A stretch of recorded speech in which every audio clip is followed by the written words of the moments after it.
नमस्कार, दंगल में आपका स्वागत है। मैं हूं आपके साथ सदफ। आइए नजर डालते हैं इस वक्त की हेडलाइंस पर। मिशन शक्ति को नासा ने बताया भयानक, कहा अंतरिक्ष में जमा हुए 400 मलबे के टुकड़े स्पेस स्टेशन के लिए बड़ा खतरा। कांग्रेस ने जारी की राजस्थान की दूसरी और आखिरी लिस्ट। जयपुर ग्रामीण में राज्यवर्धन सिंह के सामने कृष्णा पूनिया को उतारा। प्रदेश के सरकारी स्कूल में करियर की जानकारी के लिए 5 अप्रैल को एक कार्यशाला, 10वीं और 12वीं के विद्यार्थी होंगे शामिल। और राजस्थान विश्वविद्यालय देगा मेडल जीतने वालों को लोगो वाले ब्लेजर। खिलाड़ी, कोच और टीम मैनेजर को मिलेंगे ब्लेजर। भारत के उपग्रह भेदी मिसाइल परीक्षण ए-सैट मिशन शक्ति पर अमेरिका के सरकारी रक्षा संस्थान नासा की प्रतिक्रिया आखिर आ ही गई। नासा ने भारत के मिशन को बेहद भयानक बताते हुए कहा कि इसकी वजह से अंतरिक्ष की कक्षा में करीब 400 मलबे के टुकड़े फैल गए हैं। नासा के मुताबिक इससे आने वाले दिनों में इंटरनेशनल स्पेस स्टेशन में मौजूद अंतरिक्ष यात्रियों के लिए नया खतरा पैदा हो गया है। नासा की तरफ से ये बात उनके प्रमुख जिम ब्रिडेनस्टाइन ने कही। नासा के कर्मचारियों को संबोधित करते हुए उन्होंने भारत द्वारा 5 दिन पहले किए गए टेस्ट का जिक्र किया। गौरतलब है कि भारत ने पृथ्वी की निचली कक्षा में 300 किलोमीटर की रेंज पर मौजूद एक सैटेलाइट को मार गिराया था। नरेंद्र मोदी को फिर से पीएम बनाने की बात कहकर राजस्थान के राज्यपाल कल्याण सिंह मुश्किलों में घिर गए हैं। चुनाव आयोग इसे आचार संहिता का उल्लंघन मानते हुए राष्ट्रपति रामनाथ कोविंद को उनकी लिखित शिकायत करने वाला है। कुछ दिन पहले राज्यपाल कल्याण सिंह ने अलीगढ़ स्थित अपने आवास पर नारेबाजी कर रहे भाजपा कार्यकर्ताओं को समझाते हुए कहा था कि मोदी को फिर पीएम बनाना है। चुनाव आयोग ने राज्यपाल कल्याण सिंह के एक संवैधानिक पद पर होते हुए ये बात कहने को आचार संहिता का उल्लंघन माना है। सिंह बीते हफ्ते सुर्खियों में तब आए थे जब उन्होंने 23 मार्च को अलीगढ़ में पत्रकारों से बातचीत में कहा था कि हर कोई चाहता है कि मोदी जीते और ये देश के लिए जरूरी है।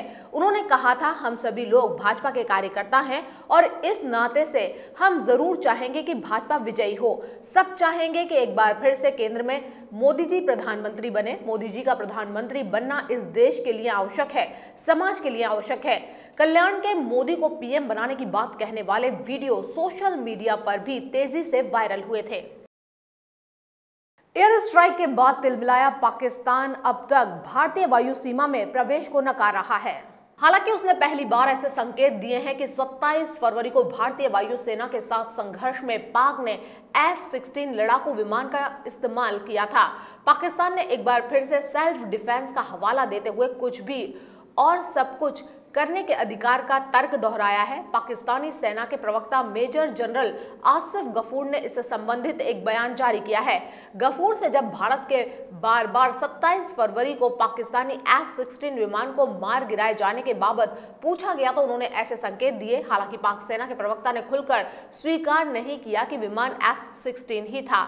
उन्होंने कहा कि नियंत्रण रेखा के पास पाकिस्तानी वायुसेना ने एक्शन लिया था। प्रदेश में लोकसभा चुनाव के पहले चरण के लिए आज नामांकन शुरू हो गए हैं। इससे पहले कांग्रेस ने सोमवार देर रात अपने 6 प्रत्याशी घोषित कर दिए थे। कांग्रेस ने चूरू के सादुलपुर से विधायक और कॉमनवेल्थ गोल्ड मेडलिस्ट पूनिया को इस बार जयपुर ग्रामीण से टिकट दिया है। उनका मुकाबला भाजपा के वर्तमान सांसद और मंत्री राज्यवर्धन सिंह राठौड़ से होगा। कांग्रेस ने 3 बार की ओलंपियन पूनिया को पूर्व ओलंपियन राठौड़ के सामने उतारकर मुकाबला रोचक बना दिया है। अजमेर सीट से कांग्रेस ने पूर्व मंत्री बीना काक के दामाद रिज्जू झुंझुनूवाले को टिकट दिया है। उधर भाजपा ने बाड़मेर, दौसा, करौली, धौलपुर, भरतपुर, राजसमंद और नागौर से अभी भी अपने प्रत्याशी घोषित नहीं किए हैं। राजसमंद से प्रत्याशी देवकीनंदन गुर्जर को कांग्रेस ने उनके 73वें जन्मदिन पर टिकट का तोहफा दिया है। वे सबसे बुजुर्ग प्रत्याशी हैं। राजसमंद से देवकीनंदन गुर्जर, भीलवाड़ा से रामपाल शर्मा और बारा झालावाड़ से प्रमोद शर्मा कांग्रेस प्रत्याशी होंगे।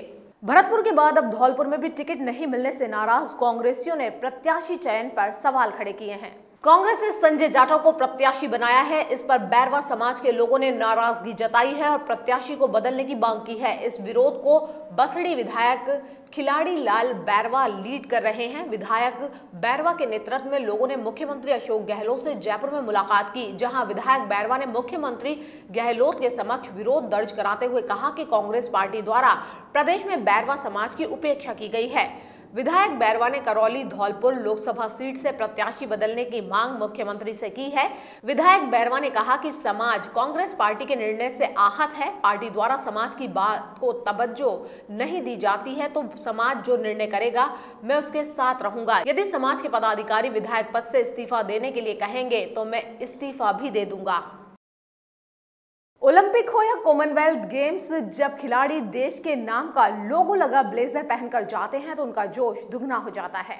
उसी तरह राजस्थान यूनिवर्सिटी के लिए अखिल भारतीय अंतर विश्वविद्यालय प्रतियोगिताओं में मेडल जीतकर लाने वाले खिलाड़ियों को भी यूनिवर्सिटी के लोगो वाले ब्लेजर दिए जाएंगे। सम्मान के लिए यूनिवर्सिटी ने 97 रेमंड के ब्लेजर तैयार कराए हैं। ये खिलाड़ियों और उनके कोच व टीम मैनेजर को मिलेंगे, जो जीवन भर उन्हें यूनिवर्सिटी के लिए उनकी उपलब्धि की याद दिलाएंगे। फिजिकल एजुकेशन डिपार्टमेंट के हेड अभय उपाध्याय ने बताया कि खिलाड़ियों को सम्मान के तौर पर ब्लेजर देंगे। ब्लेजर बनकर आ गए हैं, अब अप्रैल के पहले सप्ताह में कार्यक्रम आयोजित कर बांटे जाएंगे।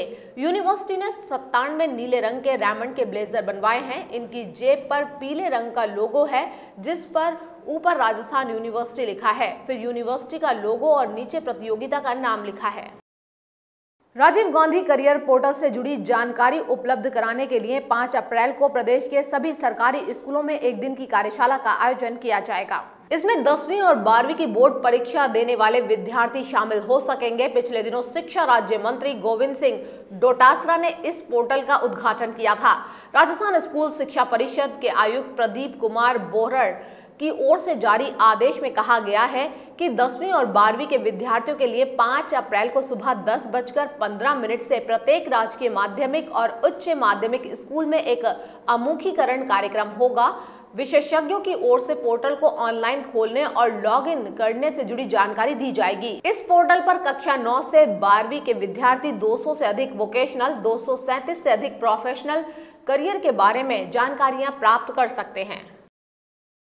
रेलवे ने एयरलाइंस की तर्ज पर यात्रियों को PNR लिंक की सुविधा दी है। इसमें विरोध प्रदर्शन, आंदोलन आदि होने पर या फिर कनेक्टिंग ट्रेन छूटने पर टिकट कैंसिल्स के चार्ज नहीं लगेंगे।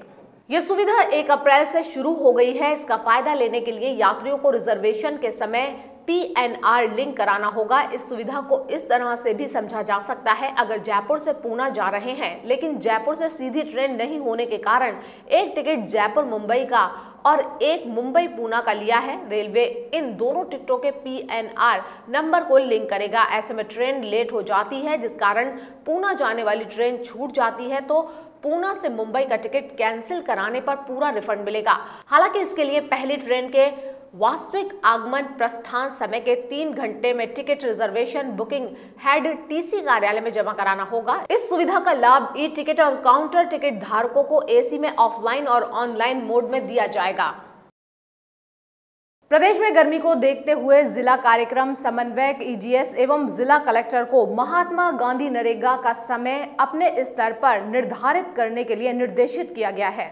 ग्रामीण विकास व पंचायती राज विभाग के अतिरिक्त मुख्य सचिव राजेश्वर सिंह ने बताया कि महात्मा गांधी नरेगा योजना अंतर्गत कार्यों का समय इस प्रकार निर्धारित किया जाएगा कि कार्य अवधि 8 घंटे मय 1 घंटे विश्राम काल के हो तथा विश्राम काल का प्रावधान नहीं रखने की स्थिति में 7 घंटे की कार्य अवधि निर्धारित की जा सकती है। यदि कोई श्रमिक समूह समय से पूर्व निर्धारित टास्क के अनुसार कार्य पूर्ण कर लेता है तो वह कार्य की माप मेट के पास उपलब्ध मस्टर रोल में अंकित टास्क प्रपत्र में करवाने एवं समूह के मुखिया के हस्ताक्षर के उपरांत कार्यस्थल छोड़ सकता है। इंडियन T20 लीग 2019 में एक भी मैच जीतने में नाकाम रही राजस्थान और बेंगलुरु की टीम आज जयपुर के सवाई मानसिंह स्टेडियम में भिड़ेंगी। दोनों यहां एक दूसरे को पछाड़कर टूर्नामेंट में जीत का अपना खाता खोलने के इरादे से उतरेंगी। दोनों टीमों का इंडियन T20 में अब तक का प्रदर्शन निराशाजनक रहा है और अपने अभियान में नई जान फूंकने के लिए इन्हें जीत की जरूरत है। राजस्थान की टीम अहम लम्हों पर विरोधी टीम पर शिकंजा कसने में नाकाम रही है। तीनों ही मैचों में टीम अच्छी स्थिति में थी लेकिन इसका फायदा नहीं उठा सकी और पंजाब, हैदराबाद और चेन्नई तीनों के खिलाफ हार गई। राजस्थान के पास स्टीव स्मिथ और बेन स्टोक्स जैसे दिग्गज खिलाड़ी हैं, लेकिन टीम उम्मीद के मुताबिक प्रदर्शन करने में नाकाम रही है। पंजाब के खिलाफ राजस्थान के गेंदबाजों ने बल्लेबाजों को डेथ ओवरों में तेजी से रन बनाने दिए। रहाणे और जोस बटलर ने इसके जवाब में टीम को शानदार शुरुआत दिलाई, लेकिन इसके बावजूद टीम जीत दर्ज करने में नाकाम रही। संजू सैमसन ने इंडियन T20 लीग 2019 का पहला शतक जड़ा। वहीं रॉयल चैलेंजर बेंगलुरु भी कुछ खास कमाल नहीं दिखा पाई है। और इसी के साथ इस बुलेटिन में इतना ही। खबरों का सिलसिला लगातार जारी रहेगा। आप बने रहिए हमारे साथ। नमस्कार।